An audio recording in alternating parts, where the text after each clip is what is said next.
Aim right, achieve big at KR Mangalam University. क्योंकि आज ये रुख सवाल उठाया कांग्रेस पार्टी की तरफ से कि भारत का जो स्टैंड है इस लड़ाई पर और गाजा पर वो स्पष्ट होना चाहिए और हमें जैसा सोनिया गांधी ने लिखा, जो अग्रेसर है, जो हमलावर है इजराइल, उसका साथ न दे करके विक्टिम का साथ देना चाहिए, जो इस नई जंग में ईरान है और उससे पहले गाजा था। तो क्या भारत को वाकई अपने रुख में कुछ परिवर्तन करने की जरूरत है? मैं हाजी साहब आपसे शुरुआत करना चाहता हूं क्योंकि सवाल कांग्रेस पार्टी ने उठाया। अस्सलाम वालेकुम। मेरा कहना यह है, जो भी बॉस बना हुआ है दुनिया का, जब चाहता है, जैसे चाहता है, वैसे ही दुनिया चला रहा है।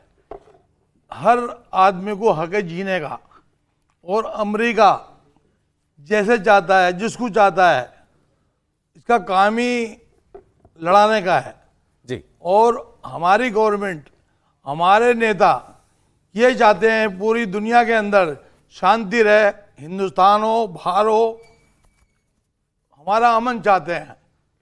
जो हमारे नेता हैं वो अमन चाहते हैं। आपको लगता है भारत ने इस जंग में खुलकर ईरान का समर्थन करना चाहिए था? हाजी साहब जी, करना तो चाहिए है, क्योंकि पुराने दोस्त हैं और कारोबार भी था, पहले तेल का भी कारोबार था, एक पुराने दोस्त थे।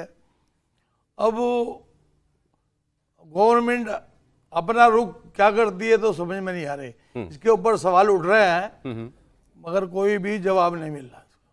शोएब, आपको भी लगता है कि भारत की तटस्थ नीति ठीक नहीं है? ईरान भी हमारे दोस्त है, इजराइल भी हमारा दोस्त है, और अभी मैंने बताया खबर में कि हम अपने लोगों को ईरान से भी इवैक्यूएट कर रहे हैं, इजराइल से भी इवैक्यूएट कर रहे हैं। जंग के हालात में दोनों हमारा साथ दे रहे हैं, फिर भी आप कहेंगे कि हमारी कूटनीति दुरुस्त नहीं है, कूटनीति दुरुस्त नहीं है?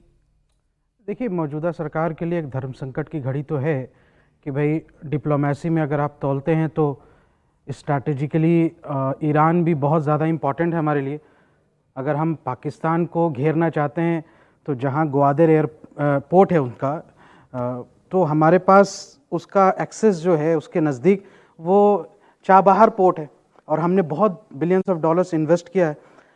ईरान के साथ हमारे पुराने सामरिक रिश्ते भी रहे। 1995 में जब UNHRC में भारत के खिलाफ प्रस्ताव लाया गया था तो उस समय ईरान ने इसके खिलाफ में वोट करके भारत की मदद की थी। आप सब जानते हैं ईरान के साथ हमारा 1.5 बिलियन डॉलर का ट्रेड होता है, अपार्ट फ्रॉम क्रूड ऑयल जो हम उससे सस्ते रेट में ख़रीदते हैं।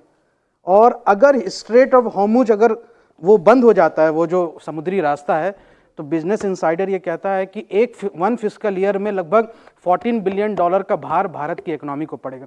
तो इसलिए मुझे लगता है कि रीजनल डीस्टेबलाइजेशन अगर वहाँ होता है, ये जो कुछ भी वार मॉन्गरिंग होती है, उससे भारत को इकोनॉमी की थोड़ा सा खतरा है और मुझे लगता है इन्फ्लेशन भी बढ़ेगा और क्रूड ऑयल के प्राइसेस भी बढ़ेंगे। दूसरा सवाल, चूंकि वार चल रही है मौजूदा स्थिति में, तो कहीं ना कहीं एक मोरल विक्ट्री ईरान की तो हुई है।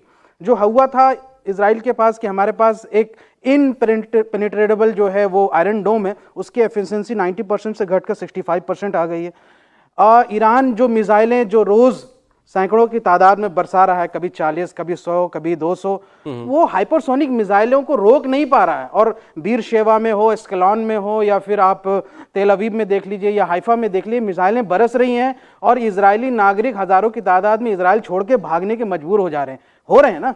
तो अब जो आकलन था इजराइल का कि हम किसी भी सॉवरन नेशन को ऐसे ही अनप्रोवोक्ड जो है अब जाके हमला कर देंगे, उसके न्यूक्लियर साइंटिस्ट, उसके कमांडर को मार देंगे और आपको कोई रिटेलिएट नहीं करेगा, तो ऐसा हुआ नहीं। कहते हैं ना कि शोएब साहब, जंग का जो भी अंजाम हो वो हमारे हाथ में नहीं है, भारत के हाथ में नहीं है। दो अलग देश लड़ाई लड़ रहे हैं। आपको सवाल इस वक्त भारत की स्टैंड का है। एग्जैक्टली हमने ना ईरान को गलत कहा है ना इजराइल को गलत कहा है। दोनों ही देशों के साथ अभी भी हमारे अच्छे संबंध हैं। क्या आपको लगता है कि हमें इजराइल को कॉल आउट करना चाहिए था अग्रेसर के तौर पर कि आपने हमला किया है, आपने जंग की शुरुआत की है, या आपको लगता हो कि हम जरूरत से ज्यादा नजदीक जा रहे हैं इजराइल के?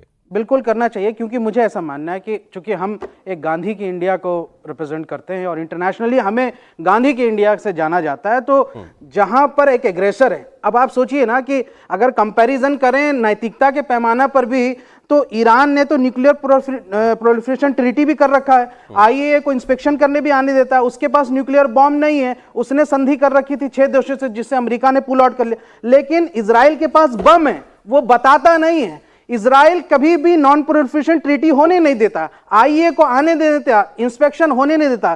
तो एग्जिस्टेंशियल थ्रेट जो रीजन के लिए वो कौन है? वो इजराइल है। इजराइल के तमाम पड़ोसी देशों से एग्रेशन की लड़ाई है और ये विस्तारवादी नीति को भारत कभी भी सपोर्ट नहीं करता। Iran has never invaded any country, so I think as a Gandhian philosophy we should not support any war monger और एनी मिनियक लाइक